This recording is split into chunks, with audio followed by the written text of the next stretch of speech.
in the morning, heart of South Philly. Let's go see what the people have got to say. I'm ready to roll if they need me.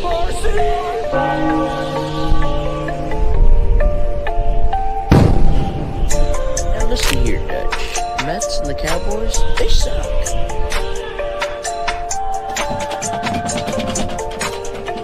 1, 2, 3, go Birds! Go Birds!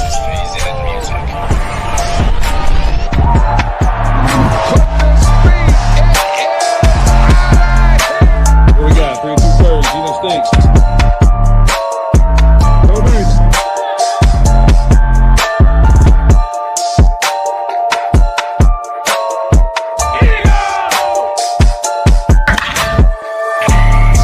Oh my gosh, chat.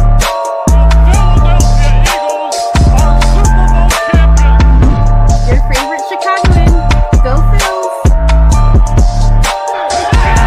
As always, God bless. Go Birds.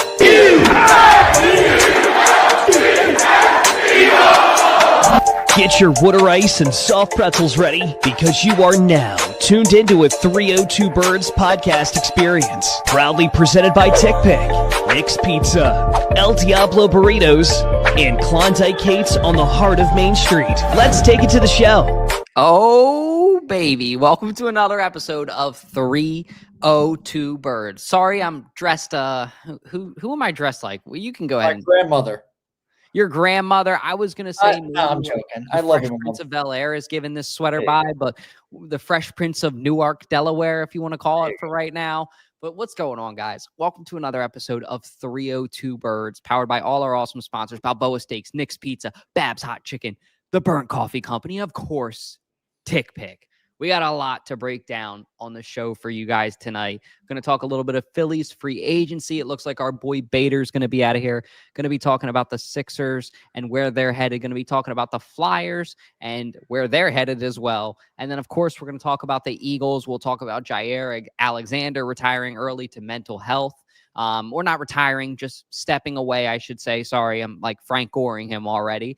But the point is, Diablo is up in conversation to be the new offensive coordinator because this offense looked horrid on Monday night to the point of where I fell asleep. And last but not least, we're going to preview the Lions game. But before all that, KJ McCoy, how you doing tonight?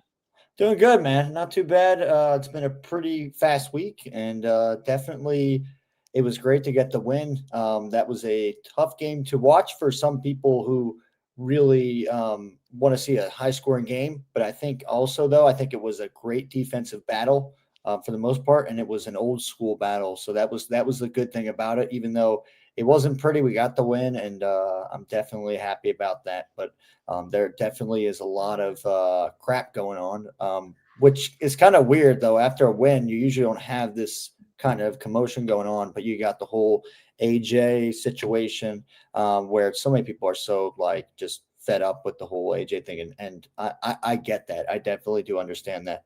And then the Jaelan Alexander, we'll get into that in just a little bit. But yeah, I mean, definitely it's going to be a really tough game for the Birds this upcoming weekend. So we'll definitely get into that in just a little bit. Yeah, and I apologize in advance if you guys hear any fucking wizards and warlocks and dragons being slayed in the background. I'm at my dad's, hanging out with him, and I'm at his house, so he's watching his show, so I got to respect that. But I thought he was playing Wizards and Warlocks or something like that, or I thought he was playing what's it called? One of those Wizards games, or Wizards of Waverly Place. It's a Netflix show. But what were you saying before that? Now you got the ADHD on the train. I was just saying that I think definitely this Lions game is going to be it's going to be a really tough game for the Birds, and definitely I think it's going to be a really big test for the Birds as well. So I mean, we'll get into it in just a little bit. So yeah. Yeah, I agree. I think that it's going to be a great matchup. And if you guys want to let us know about how you're feeling about the Lions game, how you're feeling about the Phillies free agency, Sixers, Flyers, anything, call into the show. Now is your chance. That number is 302-316-4848. 302-316-4848. Appreciate you, Jaden. I got you, bro. But make sure you guys call in. Let's talk some Philly sports, and let's hit the intro powered by El Diablo Burritos. What do I want when I'm in the state of Delaware? Of course, El Diablo Burritos. Customer service always is serving your food with a smile on their face, asking how your day is. Their food is phenomenal as well. Their burritos are out of this world. One of the best burritos in town. Their queso is phenomenal. Their burrito bowls are amazing as well. When you're in and around Delaware, stop by your local El Diablo Burritos and tell them that 302 Birds sent you. God bless. Go Birds. You did, man. How you doing tonight, Jesse? I'm gonna give me 1 second. I'm bringing you on the live show. I Thank should you, have Billy Dog. Appreciate it. But now we got Jesse here. Jesse, how you feeling tonight? What's up, fellas? I'm feeling good. Jesse. These last two days have been absolute cinema. You beat the dirty Boston Celtics in a close one. VJ Edgecombe and Kelly Oubre, who have had up to that point in the fourth quarter bad games. They came up clutch. The Birds. Now listen, that offense, not great. But man, Jaelan Phillips, and I talked about this on Under the Wing with Joey and Mike the other night. My God, Howie Roseman does it again with Jaelan Phillips. That dude just doesn't miss. And I saw a post by Elliot Shore Parks. I'm going all over the place, boys. I apologize, but It's all good. I love it. I saw the other day Elliot Shore Parks. He talked about the Birds last year. Yes, they won a lot of their games late in the season because of the run, obviously, Saquon. But a lot of that had to do with the run defense. You had guys like BG going into his, well, what we thought it was his last year. And you had other guys, Josh Sweat. Like, you had guys like that step up, and you have the same deal with Phillips. And I'm not going to lie, when we made this trade, I was not totally optimistic, especially with what we had heard with Vic Fangio not being liked by Dolphins players out in Miami. But, man, so far, it just seems like he's been a perfect fit. Yeah, I think with the Eagles, too, like you said, Jaelan Phillips, which we'll get into a little bit later in the show, but just to preface it, I mean, this dude – immediately, I think Brian Baldinger said it in his video, third snap, the dude's having an impact already on the team. And I knew that this guy was going to be a great Philadelphia Eagle when I saw how excited he was about getting traded here, right? Like, you don't see a lot of players, especially nowadays, get super excited to be Philadelphia Eagles. And he just kept talking about how this game was pretty much, and this trade, which led into this game, but this trade was the best case scenario for him, and about how happy he is to be an Eagle, a competitor, a good franchise. He's proud of himself. And in his first game, 8 pressures, game high, 7 hurries, 6 tackles, 2 QB hits, and 1 fumble recovery. Also, on top of all that, there was the game-saving 4th down stop. So this dude balled out. And shout out to Brandon Deeg on Twitter for breaking down those stats. But Jaelan Phillips is a monster. And you know what's funny? I'm watching the game. I'm watching him, and you guys know who he reminds me of with that hair and then the number 50? Kiko Alonso. Oh, God. I don't even want to say it, but he's already making us so much more proud. As soon as I saw the 50, I got nervous as a real Eagles fan. My real Eagles fans know. But God. I love it. I think he's a great pickup. Do never, ever mention that name ever again. We were this was actually a couple weeks ago. We were actually about a month ago when we played the Chiefs at Chesapeake Inn. Shout to Chesapeake Inn. We did the Eagles watch party there, and that was awesome. But I remember there was a guy there that showed up with a Kiko Alonso jersey. Really stupid, because hopefully Deshaun Jackson didn't see that. He was at the event. He would have probably had his boy LaShawn McCoy Shady's back, because that's the guy who got traded for him. So I don't know why the guy would wear a Kiko Alonso jersey, but yeah, Kiko, definitely is like somebody we try and forget about. But I think Jaelan Phillips is going to make that number 50 relevant again. I love it. Yeah. What do you think, Jesse? Yeah, no, I do. I think once we get the wide receiver core back into it, and I think we will. This A.J. Brown stuff, we saw his not post game, his interview today. And honestly, like, I know everybody's hating on him, but dude, he just wants to win. He just wants to win. He just wants to fall out. And I know we can because we've seen it. We've seen it when the lights are the brightest. Against the Chiefs, touchdown. Against the Rams, balled out. Green Bay last year, balled out. These moments when he really needs to step up, he does. He does. And I think a lot of it has to do with play calling. And he wants that fixed. He wants it fixed. And I don't think he's trying to be a diva. I don't think he's trying to run himself, out of town. That's not who he is. He was trying to win with Tennessee. You know what I'm saying? He was that guy in Tennessee. Yeah. He had to be the guy to put up all the numbers. Literally, you had what, Ryan Tannehill, your QB1 there. Get him, Jesse. So listen, he was the guy that had to do all the work. With the Eagles, he knows that it doesn't have to be just him. It can be Devontae. It could be Saquon. It could be Jaelan, who I will firmly admit on Under the Wing the other day, I said that he is my mid-season MVP. I did. So, which that's a discussion for another day. But, you have the offensive talent to score more than 10 points a game. Kevin Patullo just needs to figure it the hell out. Yeah. I want to show this real quick too, KJ. This is what every dad is sharing on Facebook right now, Jesse. I haven't seen that on YouTube, but it will pop up on your screen now. It's an AJ Brown jersey with drama on the back of it, and it's a shame because I did laugh. Oh my God! And I think some of the hate is unfair towards AJ, but I sent it in the group chat. And shout out to Devin Caney from 94 WIP. She was interviewing AJ Brown. And basically in her question, she asked him about the Twitch stream. She was like, what was the deal with that? What do you have to say about that?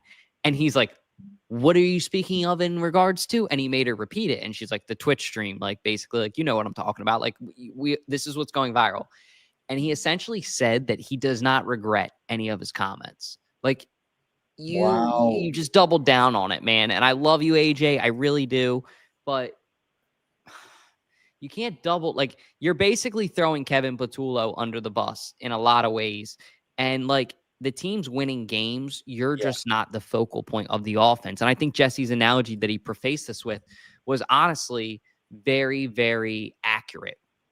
AJ Brown was that Bugatti in that shitty house in Tennessee, that meme we all see, right? Like that car under the hood. That's way too nice to be at the house because Ryan Tannehill, not very good. But with the Eagles, it's like if you guys know Jay Leno, or if you don't, think about Batman's garage. There's a Lambo, there's a Porsche, there's a Bugatti, there's a Rolls Royce. That's how this Eagles offense is. They are all special in different ways. And there's no best car, right? If you're a car guy, shout out to Chaos Chris, there's no best car. There's no best player on this offense. And I think Devontae buys into that. I think that Saquon buys into that. I think that Jaelan buys into that. I think that Dallas Goedert buys into that. And I think that the offensive line buys into that. So it's sort of like AJ Brown is kind of the odd man out of where it seems like he can make things about himself. And I wanted AJ Brown to come here. I don't like saying this about AJ Brown, but it's like when you do those things and when you act that way, there's going to be a reaction. And you can't blame it on Philly sports fans for the way that we react, especially when you double down on your take. I don't think that you are not allowed to feel that way. I think that you need to be professional enough and courteous enough to your teammates and your offensive coordinators to not throw them under the bus like that is where I'm coming from and is what I'm saying. That's not a team thing to do. And that's why those comments upset me. So I love AJ Brown. I think he's a great player. I think he's the best wide receiver the Eagles have ever had. I said that before he came here, and I'll double down on that take again. He is. But he gets in his own way sometimes because I get it. He wants to have this spectacular stat season. He wants to be like competing with Justin Jefferson and Jamar Chase and, all these wide receivers in the NFL to prove that he's the best. And at the end of the day, he is the best, but he shouldn't have to prove that to anyone. Like, we know how dominant A.J. Brown can be when A.J. Brown is playing at a high level. So it's really a shame that he's going through this kind of mental storm, because it's honestly going to damage his relationship with the Eagles, and I'm not excited for it. Yeah, it definitely is almost like a reverse. I would say it's like a reverse T.O. and Donovan kind of story, if you think about it. And what I mean by that is, when this does break up, when AJ does leave the Eagles, which it probably is going to happen, unfortunately.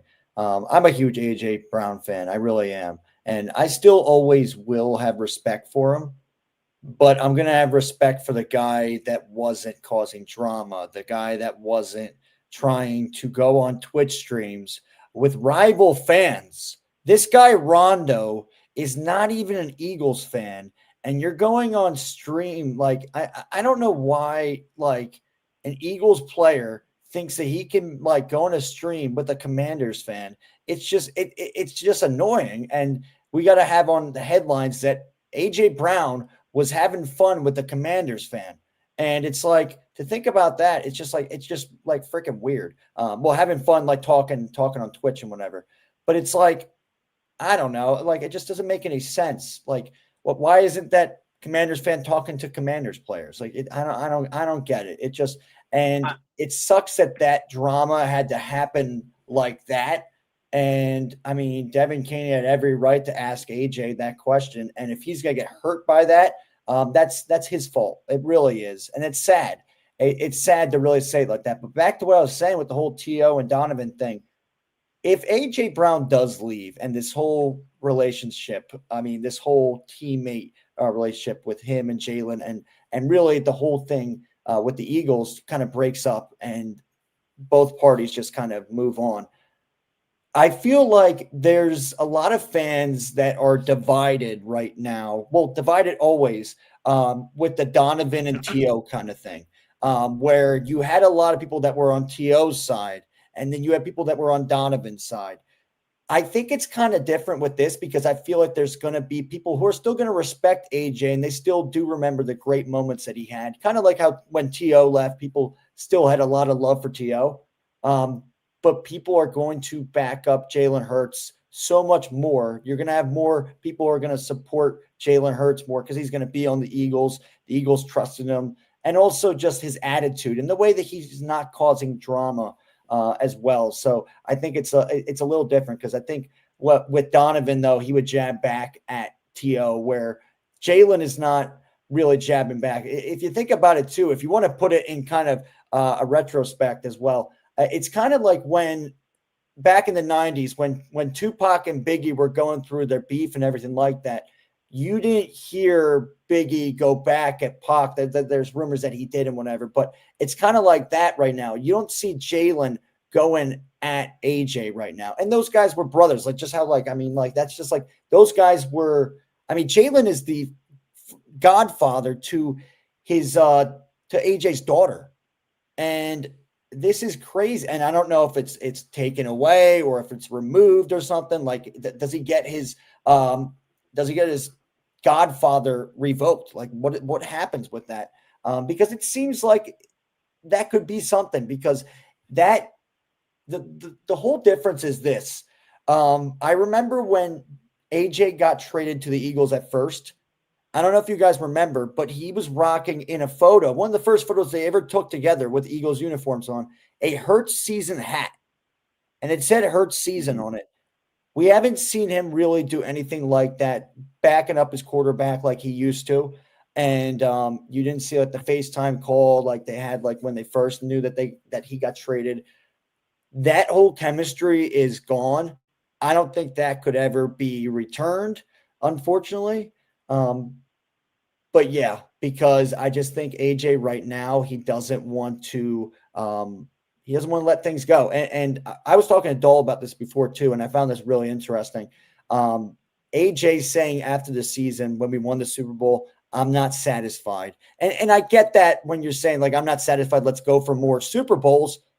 but he's saying I'm not satisfied by, you know what, I want to get the ball more and I want to be more of a focal point. And I get that, but there's been a lot of plays. I've gone back and I've looked at I've replayed a lot of plays that happened, and AJ's not getting as open as he used to. He's not getting separation from the cornerbacks. He's losing a step a little bit. It seems like he's not really trying at times. Don't get me wrong. There are some times where he's wide open, but he doesn't seem like he has that kind of domination factor to him right now. Something's holding him back. And I think it really is something to do with really just like he's in his head right now. And it really sucks, but hopefully they can figure it out. And it was surprising that they didn't try and make a move to trade him away, because this has just been, it seems like the Eagles have just been really managing this. Like Sirianni, it deflects a lot of the questions about AJ. But I think also it's definitely warranted. It definitely is. So, I mean, it definitely should be asked, and is an elephant in the room. Yeah. Well, there you go. That's how we feel about the A.J. Brown situation. Let's go ahead and get into some Phillies talk. Powered by, of course, our friends over at Nick's Pizza. If you guys want the best Detroit-style pizza, go to Nick's. I will definitely be going there more often, so stay tuned. Time for Phillies talk with Bob Tommy. Finger stitch. I love Nick's. I love the Phillies. And Bader. I love Bader. We were there the night that Bader became a Philadelphia Philly. And you can ask KJ, you know what? Describe how crazy I went when Harrison Bader's Drake song came on at the bank. What was I looking like? You looked like a fool, because, I mean, it was annoying, because I always found that song really annoying. So, I mean, like, but when that song came on, like, Dalt started dancing like a buffoon, and it was just really weird. He started dancing like my weird. We were in a club or something. Yeah, you were like at one of those, I don't know, one of those German clubs or something like that. It was like really weird, or French clubs or something. It was very, very odd. So, but honestly, that night though, I think the only thing that really took that over was the, what's his name? The pitcher, Johan Duran. His intro really, Duran really got the people. And what was a hot take that I made that night? Do you remember what I said? I think you said he was going to hit a homer or something. No, I said Bader's intro when we left was more. I might have said it to Joey and Mooner. I said it to somebody. I said, it made I'm no gonna sense. get hate for this, but Bader's intro got me more hype than Duran's. Well, no, because you like that song better. That's why. Yeah, because exactly. That is a bad take. Yeah, I agree. That is an incredibly bad take. It's because Salt likes that song a lot, and that's. And why. I almost want to be like. Well, yeah, when he just shows how fake there's our copyright strike. I'm kidding. Well, I'll just say this, and we'll kick it to Jesse too after this. Jesse, I didn't even know you were still here, so thanks for hanging out with us. But we'll kick it to you for your Phillies take after this. Yeah. But when it came on, man, I just want to say my perspective so you guys understand where I'm coming from. Okay, might have been 2 Surfsides deep. Shout out to Surfside, but the bank turned into a disco nightclub. It was insane. I'm talking purple, blue, white, yellow. All these lights are coming down, and it's like, this vibe came over the whole bank. And I still have that video on my phone. I got to go watch it.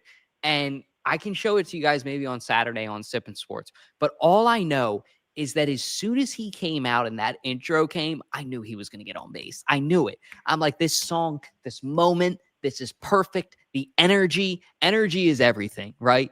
And the energy was there. Like, the bank was behind him. He was behind the team. It was perfect. And then bang, he cranks one. He gets on base. It's like a RBI. And the whole place just erupts. It goes nuts. And I'm like, yep, this guy's meant to be a Philly. Maybe there wasn't an RBI, but he definitely got on base. I know that for sure. The place went nuts for Duran. The place went nuts. And all I'm saying is, for Duran. In that moment, I wanted Bader to get re-signed. And that was his first at-bat. So, and he kind of continued the good throughout the season. I'll tell you this, I'd rather keep Bader than Brandon Marsh. So they got to figure out something with that. But what are you thinking, Jesse? Yeah, okay, so I got two thoughts for you here. One, I am skeptical that Yes. Harrison Bader leads. One. Report came out by Devin Caney the other today? She said, quote, was told Harrison Bader's latest post does not mean anything regarding its future with the Phillies. Does not mean he's not returning, quote, in the slightest. Why would he make that post then? camp. That's just strange He to did. me. Is He that made strange to Simply you a guys? Thank you post. He made the post. Yeah, he said thank you to Philly. So it's a thank you for the season? It was, let's see. Philly baby, 2.5 months was not nearly enough, but that's all that got. Yeah, you don't say that if you're staying on the team. Yeah. Well, maybe he really thought, like, there's been some times where players think that they're leaving and then they're actually not. And then all of a sudden, out of nowhere, Dombrowski will give him like a blank check or whatever. So it could happen.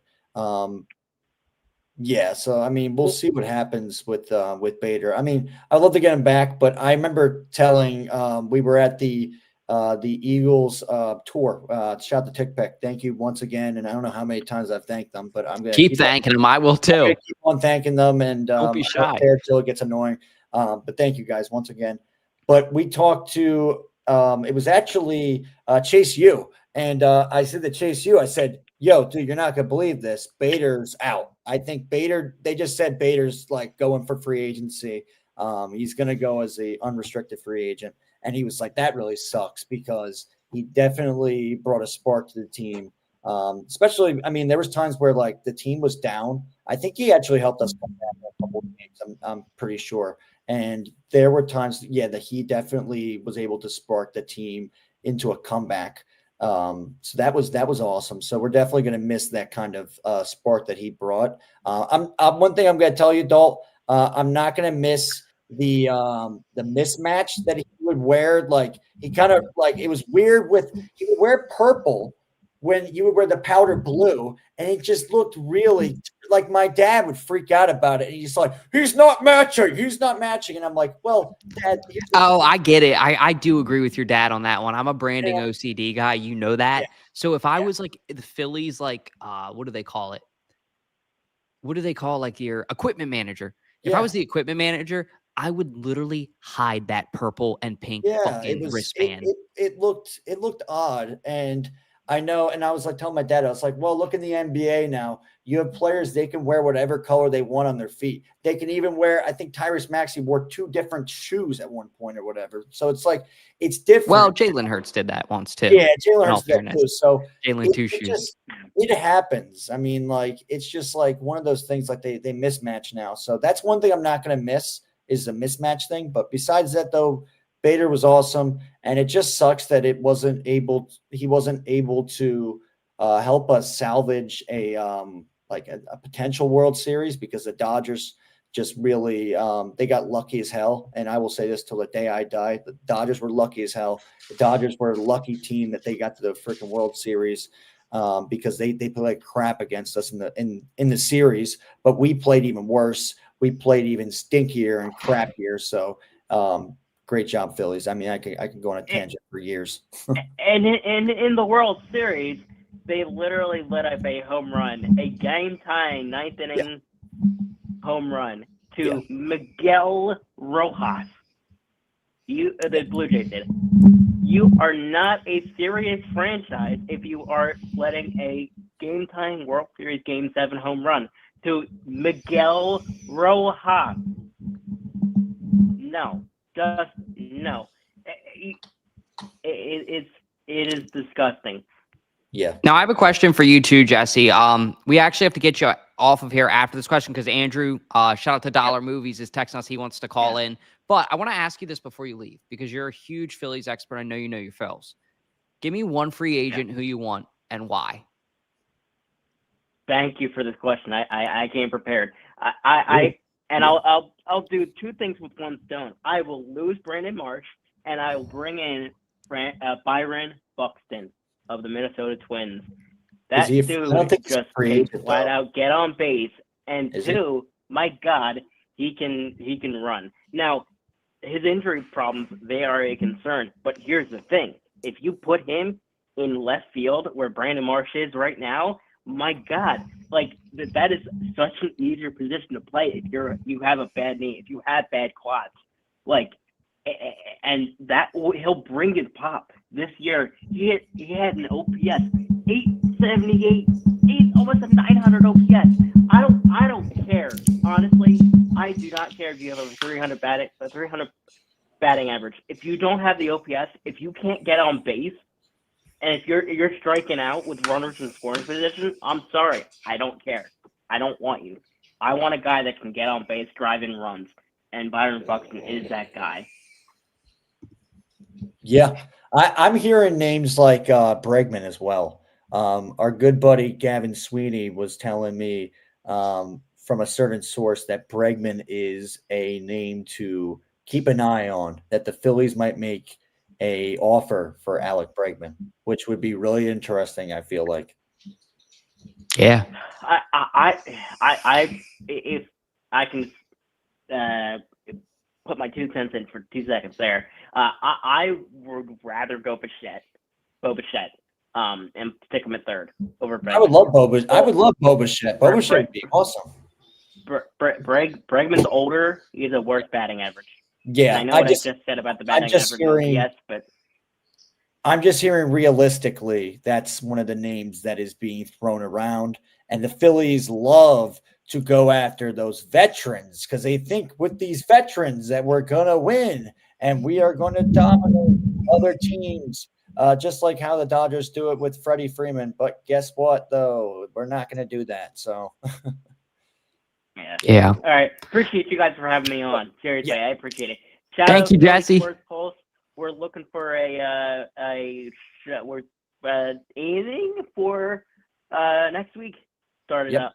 So, and I've got a special co-host that I'm going to be introducing to the world.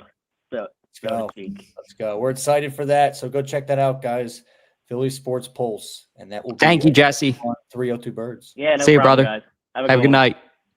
If you want to call in now, Andrew, you're free. The line is open, but we've been talking about the Phillies and the Eagles a little bit now. Let's go ahead and pivot into Max Court. You are now listening to KJ Court, Sixers Talk presented by the Sleeper app. Yeah, I mean, it definitely has been an interesting weekend and a couple days for the Sixers. It definitely has. A great win last night for the boys. It was awesome against the Celtics. And I think I know who it is. So let's this. What's up, Andrew? How you doing tonight? Andrew. Not bad. How's it going? Great. Pretty good, man. So what do you want to talk Philly sports-wise?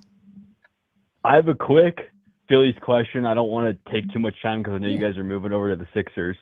And I'm not going to pretend that I know a ton about baseball, so forgive me if this is a dumb question. I haven't been keeping a ton of tabs on this specific player.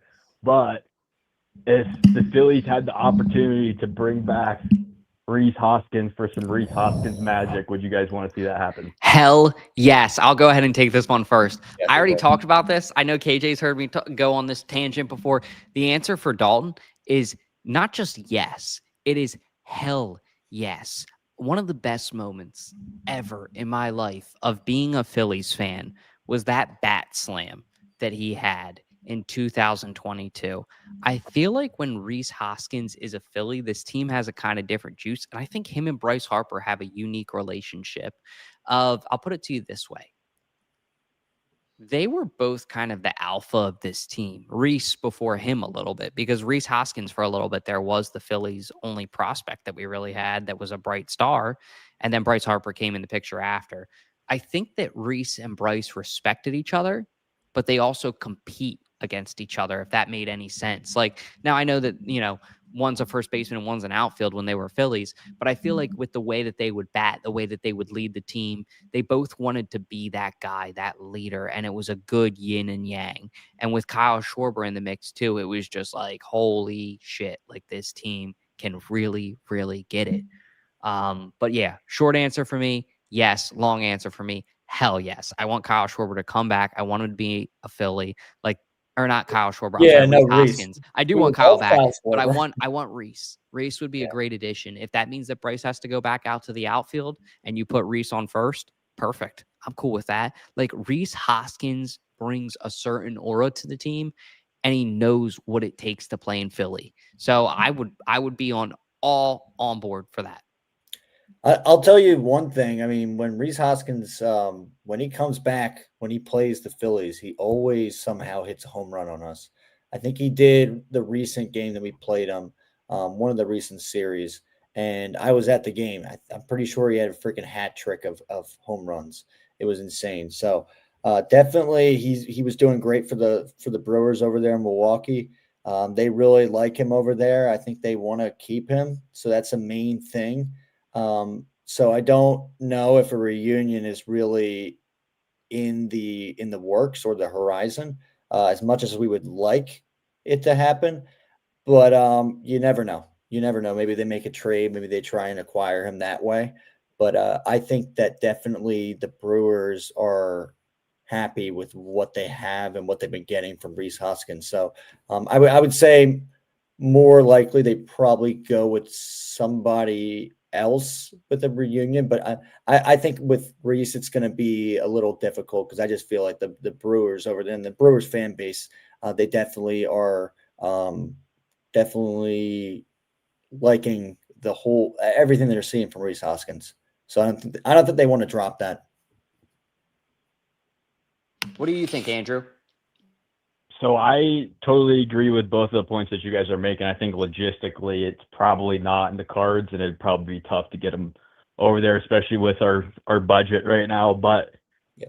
I also agree with you, Dalt, where I think that he brings a special magic to the team. And I that bat flip and that bat spike was like, I think that was a lot of our favorite moments. So I would love to have him come back. Hell yeah. If there's a possibility for it, I think that they should try and go after him. But I guess that begs my follow-up question is that Harrison Bader, they're projecting that his contract is going to be around he's going to get around like 2 year, $25 million. Kyle Schwarber, they're projecting like 4 year, $144 million. Yeah. So would you, if it had to be one or the other, where we get Kyle Schwarber or Harrison Bader in another like great piece, what would you prefer? Schwarbs. I know that Schwarbs is older, but Schwarbs carries this team when Bryce doesn't. So for me, Schwarbs. AJ? Yeah, it's Schwarber. It definitely is Schwarber. I mean, don't get me wrong. I think Bader definitely added a spark to this team, especially like right when the season was about to end. I think there were some games where he had a stretch of games where we were down by even like 8 runs and we came back somehow to win the game. So I think definitely he brings some sparks. But I think also at the same time, though, Schwarber, I mean, he was on the cusp of beating Ryan Howard's record for in-season home runs. Like he was literally right there. I think it was like maybe like 4 home runs away. So I don't know if he'll be able to do that again, but I mean, that was impressive. And the problem is now, though, that this also is going to make his value go even more up. And even if we do give him a contract like that, I think some other teams like the Reds, the Yankees, heck, maybe even the freaking no salary cap LA Dodgers over there, they could even do an offer, and that would suck. And unfortunately, he might accept that. So we're going to have to wait and see, but I think it's really going to be very interesting to see what Kyle Schwarber goes with, who he goes with, because I think there's going to be multiple teams knocking on his door. But I would definitely, if I had to choose, be Kyle Schwarber for sure. But I think realistically, I think they're probably going to, because they're just paying all these guys. They're paying Trey Turner. They're still paying Bryce. They're paying Aaron Nola. So they got all these older guys that they're still doing this veteran contracts with. And don't get me wrong, I think they're wasting it with Aaron Nola. But I think in general right now, they are just like they are using their money on other players. And they didn't extend Schwarber when they needed to. I mean, we were begging them to do it, and they just didn't want to. Dombrowski just didn't want to listen to the fans, and it sucks. But yeah, it's gonna be really interesting to see where he lands, and hopefully it's back here. Hopefully, yeah. Well, Andrew, any final thoughts or anything else you want to say, or anything else you want to talk about before we move on? No, that was about it. I definitely agree, and that would be absolutely devastating if we saw Schwarber in a Dodgers jersey. I would hate to see that. I don't know what I would too. dude, that would be criminal. Like that would just be insane. And I mean, I know me and Dalt were at Dodger Stadium like literally the year, like it was last year, and we saw the Phillies. We saw them lose there, but they won that series. And to think that he would be a Dom, it's just it'd be sickening because those fans, they don't deserve Kyle Schwarber. Yeah, I agree. Well, Agreed. Andrew, we appreciate you calling in, and we true. appreciate everything you do. If you guys don't give Philly the Dong a follow on Instagram for the best Philly Hey, sports give dog Philly content. a treat from Uncle KJ and Uncle Dole, all right? Yeah, 2 treats maybe. We'll do. You guys are the best. Thanks for taking my call. No Yes, worries. sir, Thank of you, course. man. Have a good night. And if you guys don't, go also follow Dollar Movies on Instagram, MOO. That's the guy that helps us with our Balboa Steaks video and all the awesome content that we're able to do. So, Andrew, we sincerely appreciate you, man. And it's the beginning of a beautiful friendship. But back to the Sixers, Mac. Yeah. What are you thinking with this team? What's your outlook? So we were talking about in the post game last night, and Dennis actually brought up a really good point. Right now, VJ Edgecombe, the young star that we thought, I still think he can be a star. I still think he has a lot of potential to him. Right now, he's struggling, and it really is hard to watch because there's been some games where, I mean, yesterday he had 6 points, and that is really, it's very odd for sure. And then also he had back-to-back, I believe in the Raptors and the Pistons game, he only finished with both games 11 points. So definitely right now, what Dennis mentioned was he thinks that they're playing the kid a little bit too much. I mean, they're feeding him, like literally he was a starter right away and he went off and he just keeps on and he's playing around like 34, I think maybe even more minutes a game. And that's a lot for a rookie. So I think right now he's really trying to I think he still has a lot of potential. People are like, oh, he's a bust. And it's like the dude went out there the first game, went to TD Garden, the Boston Garden, went out there and balled out and beat Iverson's rookie record for the Sixers in general. So I think this kid definitely still had something left in the tank. He's going to be fine. And I think the Sixers will be okay. The only thing that does concern me and is really ticking me off is Joel Embiid and the Joel Embiid situation and the Paul George situation. I saw a stat too, Dole. This is kind of crazy. I don't know if you ever heard of the woman by the name of Red Panda, the halftime performer, who goes around the nation. And she actually, I believe she had a serious injury. And it's a very similar injury to Paul George's. And right now she's already back to performing and she came back from it. Paul George is not back to performing. He's not back to even getting on the court. And I know it's a calf issue, and Dennis was talking about this too. A calf issue is no joke at all. So I think definitely that's frustrating. But the whole Joel thing is like you hear him one week being like, oh, I want to just stay and not play basketball anymore. Like you just hear him like saying like a bunch of crap, and it's like, and then the next week he'll score like 20 points or whatever, or he's doing this load management crap. And I get that they're doing that because of his knees, but it really is getting annoying because it's kind of also like getting in the way of the development of the duo of Tyrese Maxey and VJ, which by the way, Tyrese Maxey has been balling out. I think right now he definitely is showing that he is an MVP contender already. And that is impressive. I mean, the guy already just is showing that he is no joke, and he's scoring multiple 40-point games already. And he's just shooting lights out, like deep threes and everything like that. So I love the confidence from Tyrese, and I love the confidence from this team. I really do. And I know that people are like, oh, well, they're losing the Pistons. The Pistons are a good team. That was a tough loss. I mean, a winning dunk by Cade Cunningham, that was nasty. So you gotta give it to the Pistons. They're like atop the East right now. And I think, you beat the Raptors as well, so that was good. But yeah, I think the Sixers definitely are. I think they're going to be improved, and they're going to be a playoff team. They're going to be a postseason team. They'll be in the playoffs.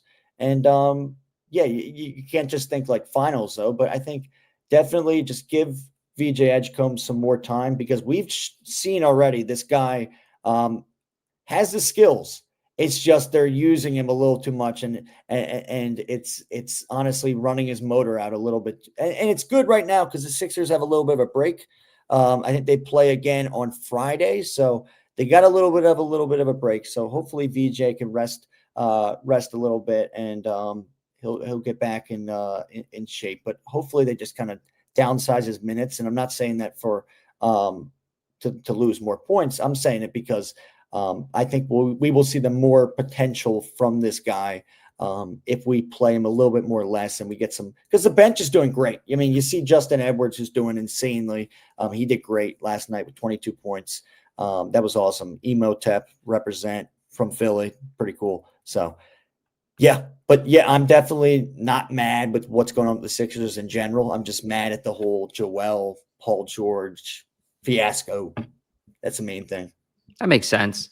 I'm not going to say much about the Sixers. A little bit of a Flyers update. So this team has been up and down. One of the things I also heard Tocchet say, right now they're losing to the Edmonton Oilers 1-0 in the second period. They're 8-5-2.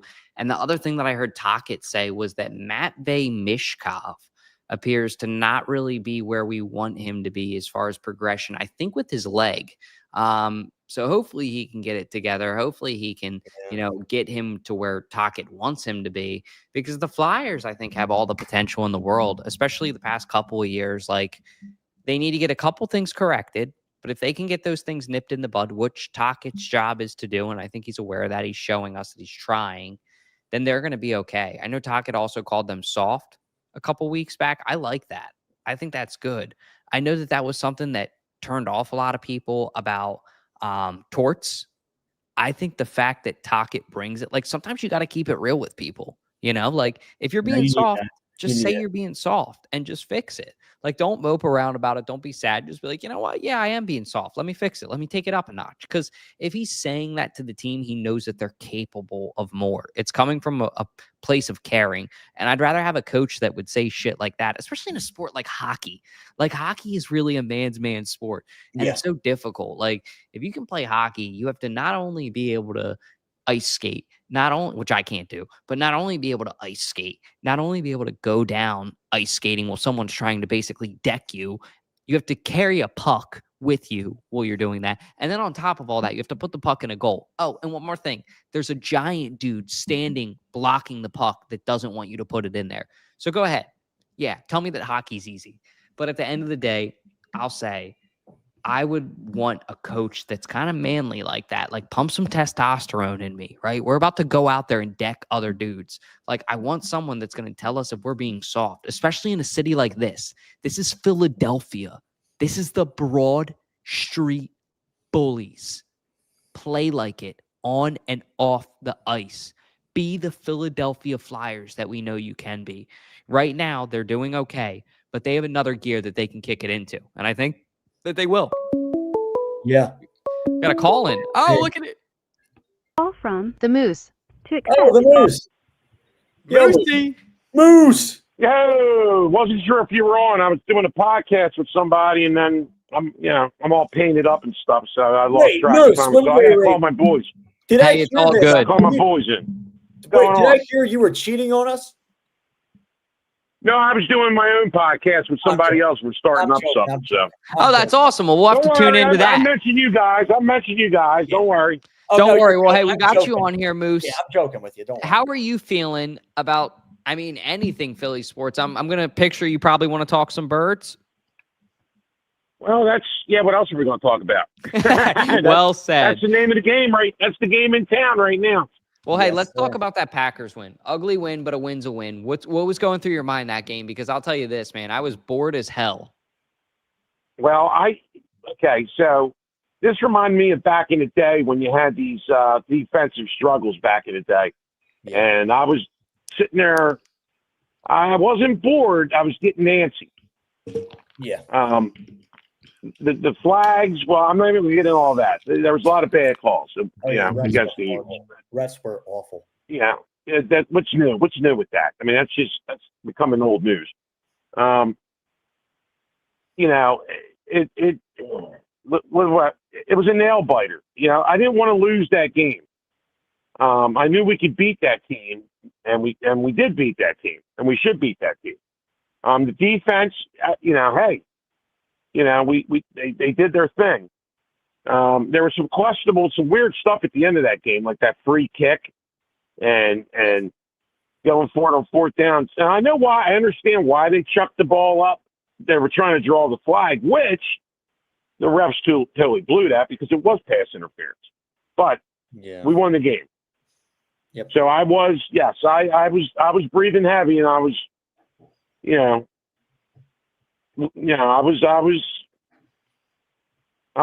it. Yeah, I definitely will tell you this. I am kind of more on your side with this. I felt like it was actually, even though like we didn't really see that much scoring, I felt like it was an old school defensive battle. Both teams on the defensive sides were just relentless, and I think it was definitely great to watch it from that kind of standpoint. But also, I was going to ask you this, Moose. What did you think about going back to that fourth down play? What do you think about the whole, like, do you think it was Jaelan and because I'm hearing it was Jaelan and AJ who decided they want to do that play. And did you agree with that, or were you like flipping out like I was, like, why the heck are we going for it? Or what did you think? Well, here's the thing. I don't know about AJ and Jaelan. I didn't know. I heard something about that. I don't know. I don't care who made that. But bottom line is, they were in field goal range. Now, I understand being in Green Bay, it's cold as shit out, and you can see and going up 3, I believe that would you would still have time on the clock. Green Bay could march down, score a touchdown. You know, we've seen weird shit happen, and they could throw a bomb. Who knows? But anyway, to do it, I was kind of wondering what. Then I thought about it when they were doing it. I said they're trying to draw a flag. And when you see the play develop and go down, it was pass interference, and they didn't throw the flag. So I get what they were trying to do. It was risky, but at the end, you know, the defense the defense played a hell of a game all night. So I mean, Jaelan Carter had two blocked balls. I mean, you know, he was playing great. But yeah, I was kind of pissed. But then I said, all right, I see what they're doing. Looking at the circumstances, you know, the score, where they're at, you know. But what got my goat was that free kick they were doing. Or so I didn't know what the hell. It seemed like total confusion, and I didn't know. I was pissed about that. Yeah. Right. Moose, I was going to ask you too, what do you think about this? We were talking about the whole AJ drama thing. He's saying now that he doesn't remember what he was saying on stream with this Commanders fan. What he shouldn't be, you know. Okay, here's the deal with him. And I keep saying it because I was talking to Irving Fryer about this. AJ had that, and I said it to you guys too, probably 100 million times. He had a pulled hamstring at the end of last year. He did nothing to correct that issue by working out, stretching it out, and it's still lingering. Okay, so he has that going on, and Jaelan knows that. I feel like he's frustrated with himself, so he's this type of guy. And I hope we don't get to the let's do push-ups and sit-ups in our driveway thing in New Jersey. Oh, which I don't think we're going to get to that. But, you know, and the team's winning. They're on course to go to a Super Bowl and repeat. Yeah. So he needs to understand that he didn't do what he needed to do to get himself physically correct. He can't run. He's not running routes right. Devontae right now is the go-to guy. Right. You go to what wins. You're a team. So him doing the nonsense, as long as he's not starting shit in the locker room, but otherwise, I don't know, man. The dude just needs to. Yeah. He's just trying to get attention, I think, because he's not getting it on the field. I mean, I'll ask you this too, though. What did Irving Fryer have to say? Like, did he agree with that as well? Oh no, man, no. He's up his ass. He's, because Irving played how many years? I mean, he played so many years, and right. Of course, the times were different back then. Yeah, of and course. he wasn't a diva. He wasn't a diva wide receiver, so he doesn't tolerate that shit. He basically said, as a wide receiver, they do the most running on the team when they're practicing. Right. Because that's what they do, right? They run. And to get the hamstring straight, you need to stretch it. You need to get it. It's not sitting around and not doing nothing. It's not going to help it. And he failed to do that. And then he did bring up, and this was a couple weeks ago when he did a cryptic tweet. Yep. Irving, he being a pastor, he's a reverend. He's very spiritual. He looked at it like as a spiritual thing. He was quoting. It was a verse from the Bible. I didn't know this, so and his cryptic tweet was. It sounds like he's kind of down on himself. So, but he's not going to. I mean, he's not going to tell you that. He's going to. I don't know. I'm starting to wonder if he has mental health issues. Yeah, that's what I'm starting to wonder. He could, because he definitely was. He went through depression. I remember hearing that in Tennessee, and there was that interview that he had. That's where I'll always, even if he's not an Eagle, I'll always respect him for coming out and talking about that depression kind of stuff. That's what really made me respect even more the heck out of Brian Dawkins when he came out and talked about his depression that he went through. Hopefully AJ's not going through that. I mean, we don't want him to mentally be out of it like that. We don't want anybody to be out of it. He might be. He might be. I mean, wasn't it last year he was on the sideline reading the book when he was sitting on the bench? Yep. Yeah, I mean. Yep. Yeah, I don't think he's a T.O. type of guy. No. T.O. knew what he was doing. T.O. didn't have mental health issues. T.O. was being a T.O. Yeah. A diva, obnoxious. I don't think A.J. Brown's a diva. AJ's not obnoxious. He's more just subtle and more cryptic, as you were saying. Like, they're very different. Right. Very different people, I feel like. And I think we were talking about it too. They're different. Like, I mean, with the whole, if you look at the situation with Donovan and T.O., it was definitely a different time and whatever. But I think, honestly, though, it's like, you hear the people. I mean, like, I'll even ask you this, Moose. I mean, like, are you a Donovan supporter still, or are you like some of the other Eagles fans who like, screw Donovan, yada, yada. He started the crap with T.O. Because there are people, and I know you probably know this, that are against Donovan McNabb, and they're Eagles fans. There's a lot. Well, here's the thing with Donovan. Excuse me. Yeah. Okay. His numbers were great. As Eagles quarterbacks go, numbers wise and for success, of course, he never won a Super Bowl. Right. And that's a whole different story there.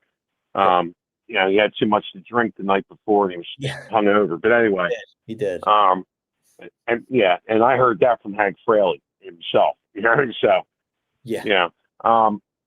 He's Donovan was never an easy guy to approach. I approached him one time at Veterans Stadium at the end of a game. Funny story. I'm down. I'm leaning on his car. Right. I had my daughter. She was a little kid back then. Yeah. I said, hey, I'm see if I can get an autograph or something. So it wasn't Big Dom, but he had his own personal guys. Told me, hey, get the fuck off the car. And Donovan's just standing there looking at me, and I'm like, fuck you. Well, excuse my French, but I'm like, I'm my daughter here. She's wants an autograph, and he's just looking at me like basically nodding his head to his boy, saying, "Get off the court." I was leaning on his car, dude. It's not like I was, So I'm like, you know what? I gave him the finger and said, "Fuck you." And then Jeffrey Lurie came out, and I ended up walking with. I ended up walking with Jeffrey Lurie and talking to him. I actually walked right to his car with him and talked to him. And, he said hi to my daughter and everything. I didn't ask him for his autograph at that point, but, and we didn't have cell phones back then. But, that was a nice talk. Jeffrey Lurie's a great. Jeffrey Lurie is amazing. Great things about the Luries. I walked with him to his car. But, I could have complained and bitched and said, "Yo, your quarterback's an asshole." And he was. That was an asshole move. But other than that, I'm not going to go out. I'm not going to go out to Dolan's and drink a bar with Donovan McNabb. You know what I mean? I love these stories, Moose. These are the stories we love to hear, man. Yeah. I got a ton of them. I'll write a book. Hey, I'll buy the book, man. I'm just saying, I'll buy the book if you write one. You'll have one customer with me. I'll buy it. But yeah, I was just saying. It's all true stories, man. I'm not making none of this shit up. I'll tell you, we believe you. I've been around shit. I've seen some shit. We believe you. I mean, some people are definitely very particular about their cars, and Donovan could have just been really particular about his car getting damaged or something. Because I can't even kind of leaning on the door a little. I was, just chilling out. I can't even put a chip on my brother's car. So I mean, it's like some people are very particular about cars. I'm pretty sure it's the same way with Chaos Chris, our buddy, as well.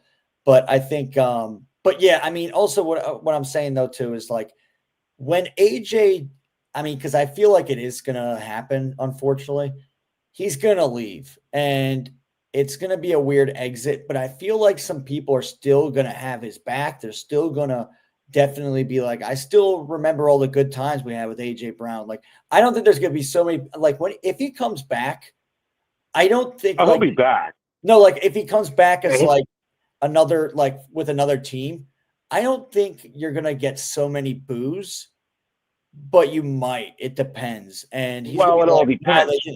It all depends, Yeah. How the relationship ends. Yeah.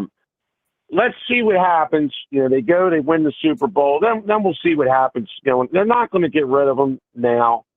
Yeah. Let's. I say this time next year, if the bullshit's still going on before the trade deadline, maybe they dump them. Howie will have a plan. Howie knows what's going on. He sees what's going on. Yeah. I think so. And he's one step ahead of everybody. We know that. So, of course.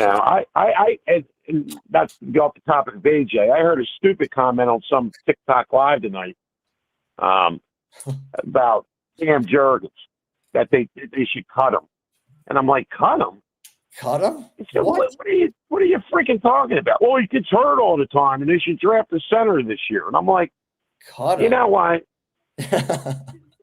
I can't deal. We go on these TikTok lives, dude, and it just. Well, yeah. I don't know how many debates I get into with people. Was it with a lot of people?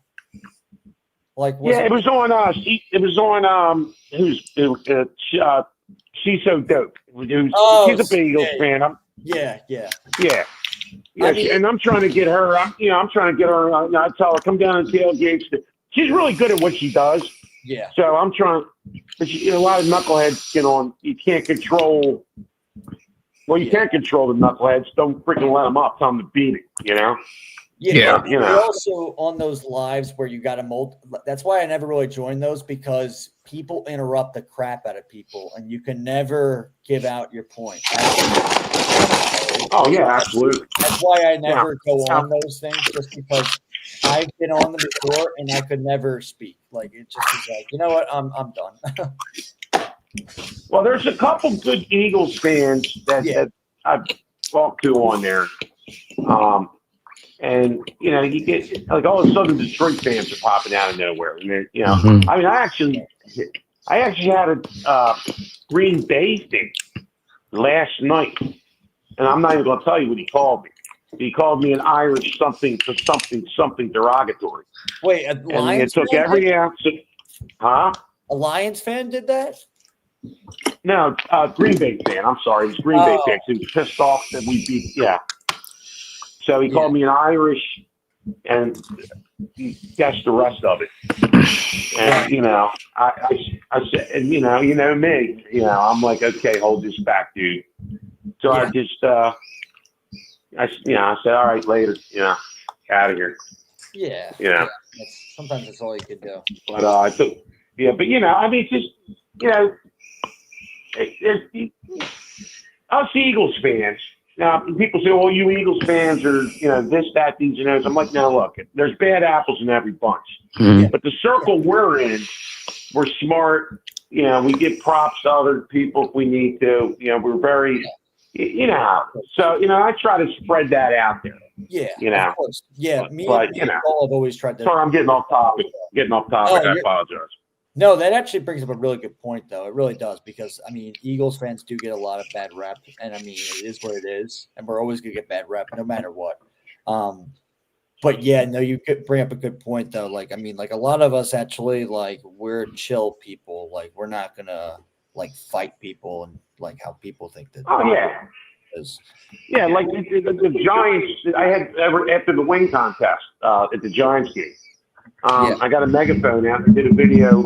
I was chirping in the Giants. But I asked the guy before, I said, "Hey, you mind if we do this? It'd be fun." He said, "Yeah." Now, if he said no, I wouldn't have done it. Right.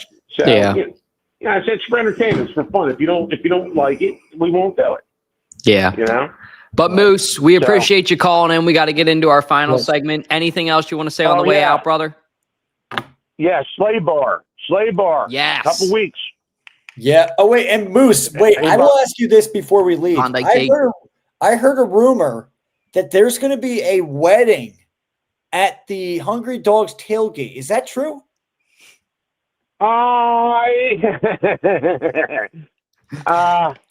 No spoilers. You don't got to spoil anything. It's all good. I can't confirm. I cannot confirm or deny that. Okay. Message received. So, I'll be the lots don't open till I don't know what time, but my ass is going to be up there early. So, Morning. Yep. Well, we appreciate you calling in, Moosey. I hope you have a good night, brother. That's what I heard. Yeah, I heard. All right, you too. Go Birds. Go Birds. Thank you to the Moose for always calling in and contributing to 302 Birds. We love you, man. You always got good stuff to say. But let's go ahead and get into our final segment, powered by Moose's favorite cheesesteak, I think we can say. Let us know in the comments, Moose, if it's true. I think it is in Delaware. I know it's in Delaware. I know Skinny Joey's in Philly. We talk about it all the time. But in Delaware, the best cheesesteak at Balboa Steaks. Let's go ahead and take it to the knockout punch with our knockout takes, powered by Balboa Steaks, king of Delaware steaks. Ladies and gentlemen, it's time. The final word, the boldest take, the mic drop moment that hits harder than a Rocky's right hook. This is the knockout punch, powered by Balboa Steaks, the undefeated king of Delaware steaks. Bold takes, big bites. Let's swing. All right, so I'm going to say this. A.J. Brown, my knockout take, powered by Balboa Steaks. I think A.J. Brown's going to go out and have a 2-touchdown game. I don't know how many yards, but I think that they are going to find a way to force him into the game plan on Sunday night, and A.J. Brown will be fed the ball, and we're going to see a 2-touchdown game from A.J. I see it in the cards. I don't know. What do you think, Mac? What's your knockout take? Definitely, that could be something. I do have some kind of weird feeling like this is going to make Jaelan go up to AJ and be like, "Yo, man, we got to figure this out somehow. Like, we're supposed to be boys, and hopefully they do figure it out. And he's going to try and get him the ball. So hopefully that happens. I'm going to say that a knockout take will be that AJ will have. I'm not going to say he's going to have 2-touchdown game, but I think he's going to have more than I'm going to say he's going to have at least 6 catches and a touchdown.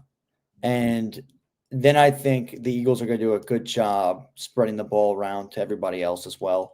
I do think, though, this is going to be a really tough game. This is going to be very tough, because the Lions are a great team. Now, the Lions definitely they came off a win, and we just came off a crazy game with the Packers, and that was definitely one of those low-scoring games. But I think that they are going to keep it close. I think they're going to go back and forth with some punches with the Lions. I think they will hold their own for sure. But I do think the Lions And I have not said this yet. I have not said the Eagles are going to lose, but I think I think the Lions are really good, and I think the Lions are going to win this game. And I hate to say it, but I just think the Lions are going to win this game. And they got a lot of things that they got to fix. So it doesn't mean that the Eagles are okay. The season's over. Oh, their Super Bowl aspirations are over. That's not what I mean. I just think out of because I was saying that the Eagles before the season, I said they were going to be 12 and I think I said 12-4, if I'm not mistaken. Wait, is that enough? That's not enough games, is it? I'm trying to think if that's enough games. 17, 12-5, maybe. Oh yeah, 12-5. I was 13-4. I think I was saying 13-4. And I think one of the games that I was thinking they were going to lose was Detroit. I just think Detroit, yes, they go off sometimes and they'll have like some off games. I think they're going to come out here and they are going to they're going to expose the Eagles' holes that they have right now. And one of those holes right now is the cornerback position. And I'm kind of nervous about it going against Jameson Williams and Amon St. Brown. I think those guys you cannot sleep on. But we got Cooper DeJean, we got Quinyon Mitchell. But the problem is, though, we have a Dory Jackson and Kaylee Ringo.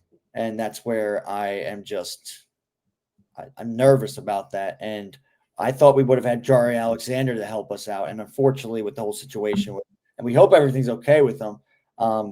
But it still is frustrating, though, because you trade for a guy like him where you still traded for Michael Carter, which I feel like with Michael Carter, he really hasn't really shown anything yet, especially being on the Jets. Jari Alexander has shown that he can play, and now he doesn't want to play. So it's like it definitely hurts, and hopefully we get compensated. I was saying that I was like, we better get compensated. We can't. Once the trade's final, it's final. I looked it up today. I saw somebody post about it on Twitter too, and they're right. So once the trade is done, that's it. So Baltimore is going to get that 6th-round pick. That is just crap, though. That is really crap. That is true. Tender, we do have Jacorian Bennett. That's a Mooner, believe it or not. That is. That is Mooner.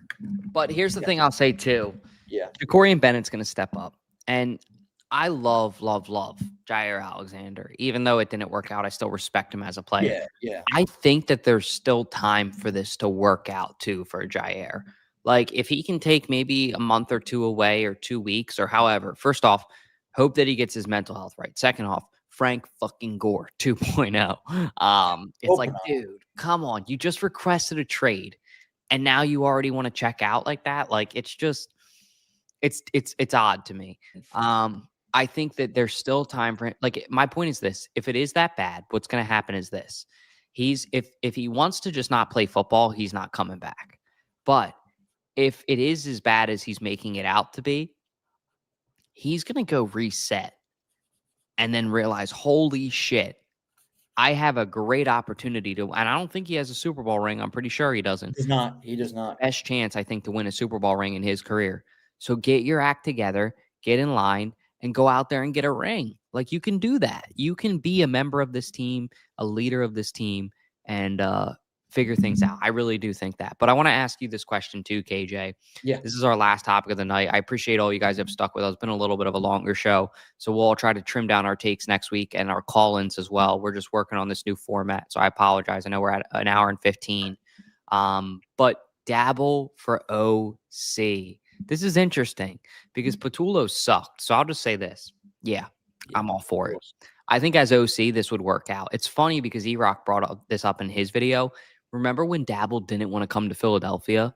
Oh, yeah. Dable did not. And then we had to, quote, settle for Sirianni. Yeah, Dabble, however you say it. Dable, I would dabble with Dable. And I think that the Eagles should think about bringing him in for offensive coordinator because he knows Hurts. What do you think, Mac? I don't know. I keep on hearing that Dable's going to be in consideration for the head coaching job of Penn State. That's what I'm hearing. He was actually spotted with and this was literally like a day ago, with a Penn State Nittany Lions sweatshirt. And that was really confusing. It definitely raised some Penn State fans' eyebrows. But hearing about Dable being the offensive coordinator for the Eagles, it could be interesting. I don't see it really happening just because I feel like he kind of has a bad taste with us. I feel like he freaking hates us. So I don't know if he would want to come to our organization. He didn't want to come here the first time. He was literally livid, and I think he still cares about the Giants players over there. He was definitely freaking livid at the Eagles when we were beating them the second time, and I think definitely he probably. I mean, it'd be cool for him to get back with Saquon and Jaelan because I mean he coached Jaelan at Alabama, but I think I don't know if he wants to come here as an offensive coordinator. I think he still thinks he could be a head coach somewhere. And I think that's what he wants to do. I think like if he gets a head coaching offer, especially from like a college team like Penn State, I think he's going to take that instead. So, I mean, that's what I think is going to happen. But I don't really want him, to be honest, if I could say, like, I don't really like think it would work out. I think Dable kind of, his character is just very weird. I don't really like his mannerisms. I don't really like the way he kind of explains himself. Like it just, there's just something like, and I bet Giants fans didn't like it either. So, but definitely it just, there's a lot of things I just don't like agree with what Dable says, or I don't think it would work. All good. Yeah, I get it. Even though like there is some connections, I just don't think it would work. But I do feel like though, Kevin Patullo, no, he is not. And I've said this many times, he should have never been considered for the job. They should have got somebody, an outside hire, but they decided to hire within, which is already showing it's a mistake because even if AJ's saying this, and it's already kind of showing, even though that they right now are winning right now, they're leading in the NFC. Even AJ is saying it's a shit show. And I mean, maybe that's just saying he's saying it's a shit show because he's not getting the ball, but it's concerning though, because we can already see like there's some plays where you're just like, how is this guy an offensive coordinator? Like how in the hell did he get this job? How in the hell was he considered for this position? I don't know. Yeah, I agree. But that's all we got. I appreciate all you guys tuning in. I kind of want to wrap it up there because it's been a very long show. Thank you guys all for the support. We appreciate you guys. If you guys haven't, be sure to like, be sure to comment, be sure to subscribe because all those things really help out a ton. But other than that, everybody have a great, safe week. And catch you guys on the flip side. Go Birds. Go Birds. Here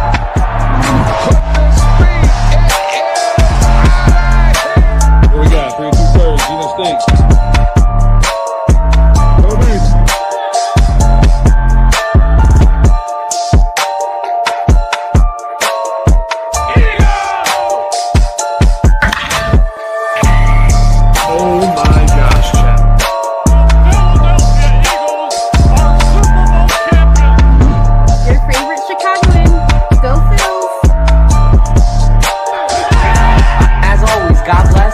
Go Birds.